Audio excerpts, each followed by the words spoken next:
Welcome again to the newsroom. These are some headlines making the rounds at this time. A tragic explosion has claimed the life of a woman at Eke Obahezen Market Square in Awo Idemili, Osu local government area of Imo State. According to the Imo State Police Command, the victim reportedly stepped on a landmine believed to have been planted by members of the proscribed indigenous people of Biafra IPOB and Eastern Security Network. In response, Commissioner of Police Aboki Danjuma has deployed the Explosive Ordnance Disposal Unit and tactical teams to secure the area, evacuate victims, and conduct a thorough sweep for additional explosives. A high court in Lafia, Nasarawa State, has sentenced Timileyin Ajayi, a gospel singer, to death by hanging for killing Salome Adaidu, a member of the National Youth Service Corps. The presiding judge, Simon Aboki, pronounced Ajayi guilty of culpable homicide punishable by death in line with Section 221 of the Penal Code of Northern Nigeria. Back in January, Ajayi admitted to killing and dismembering Adaidu in anger over her alleged infidelity.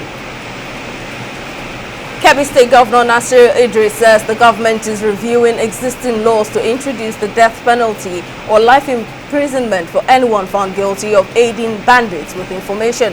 During condolence visits to Tadarga in Zuru local government area and Kievu in Danko Wasagu local government area, Idris described informants as dangerous threats and vowed to deal with them decisively.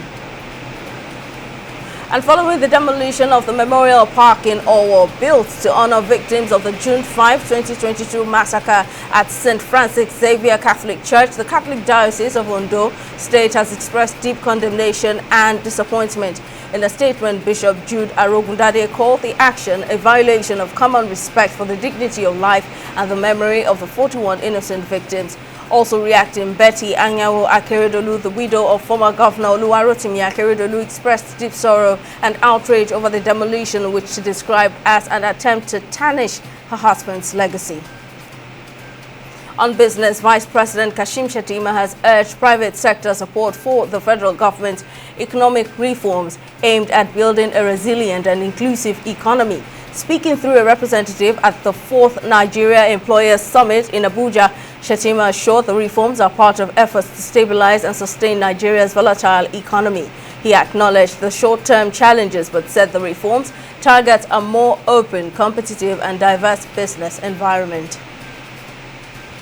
In India, investigators have successfully retrieved data from the black boxes of a Boeing aircraft that crashed in one of the country's deadliest air disasters in decades. The government announced this on Thursday. The Air India flight went down on June 12 in the western city of Ahmedabad, killing 241 of the 242 people on board. At least 19 others on the ground also died in the crash.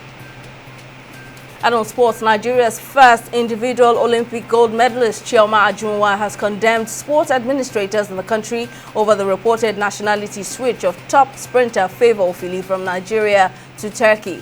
Ajunwa described the growing exodus of elite athletes as a symptom of deep-rooted leadership failures within the country's sports federations. And that's it from the newsroom. For now, stay tuned for more updates.